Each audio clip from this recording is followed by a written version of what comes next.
Hi, I'm Dan Whittaker. Today I'm here to come and speak to you about a concept that's been spoken about a lot in the golf swing at the moment, and that is arms in front of the body. Now it's kind of seen as almost a bit of a buzzword, things like this, commentators on the television are talking about it.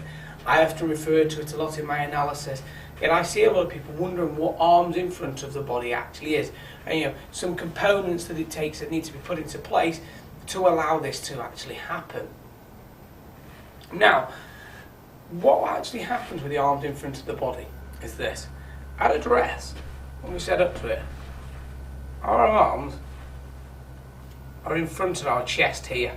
Now, what we want to do is, as we turn the body back, we want the arms to stay in front of the chest.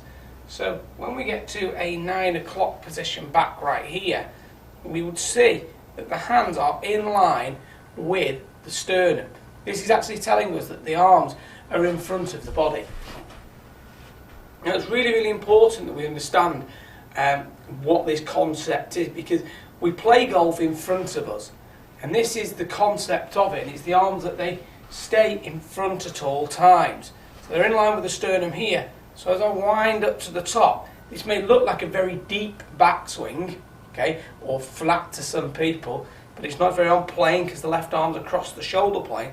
Yet the hands, if collapsed into the body, would hit the right pec right there. They're also giving me a lot of width right here. So you see I've got a lot of width with my arms angled away from my body. As I take it back, you see my hands are a long way from my chest. This is the width, is this direction, yet the depth is what is happening to the golf club this way. So the gap between the butt of the club and my right ear is the depth. What the optimum golf swing will have is maximum depth and maximum width. This then gives us the arms in front, keeping the arms in front of the body. When it's viewed from the rear, which is here, the arms behind the body would see the elbow behind the hip. The arms in front of the body would see the arm and elbow away from the hip socket here. So this then allows us, on the way down, when we've got the arms in front of the body here, that the elbow will get to the front part of the right hip and the arms will stay in front of me with a lot of space. But the shaft will be attacking from the inside.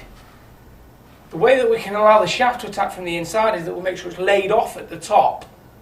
Okay, and it's in line with the left arm and the shoulders, so it's all on the same level. As I come down, make my transfer over the left side, my arms are still in front of the body, yet the club head is attacking from the inside, with the elbow on the front part of the right hip.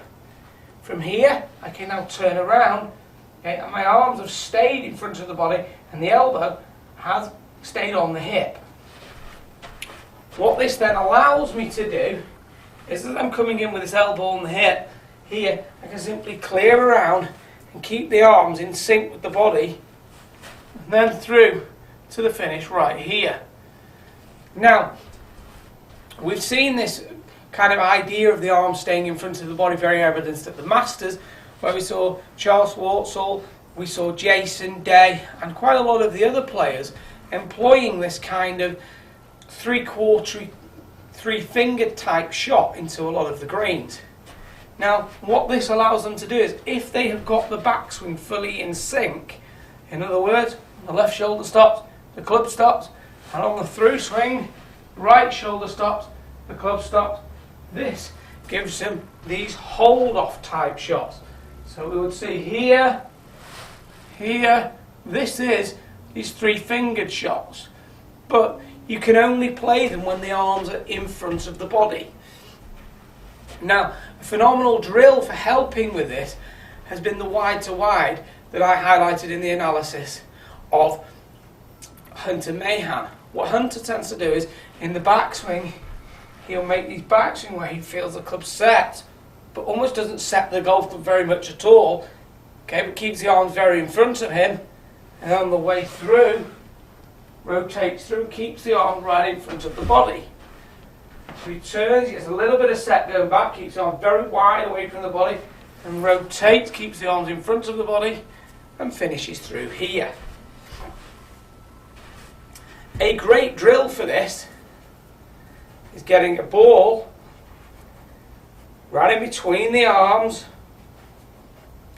right here,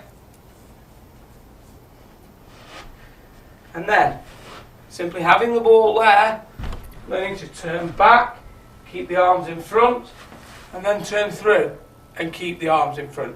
This is the signature drill that Jeff often uses with a lot of his students.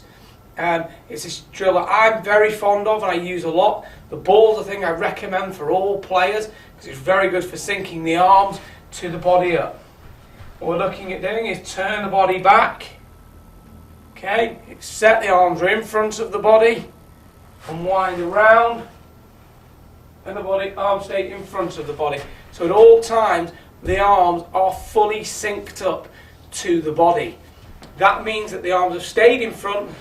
I'm playing golf in front of me rather than the club ever getting stuck behind me, and me then having to manipulate the golf club with the hands or the arms through the impact zone. The club stays in front of me, I can keep it in front all times, therefore never having to slow down my pivot to allow them to catch up. The idea is that you want to try and get your arms and your shoulders turn blended to one another to then allow you to make a solid swing back and through and having the arms completely blended. I hope you've enjoyed me talking about this. If you'd like to see any more on this sort of stuff, on my concepts on the swing and ideas, you can get me at Dan Whittaker at btconnect.com or visit my website at www.danwhitakergolf.com, or watch out on Goth and Golf Blog for more videos coming through. Thanks a lot.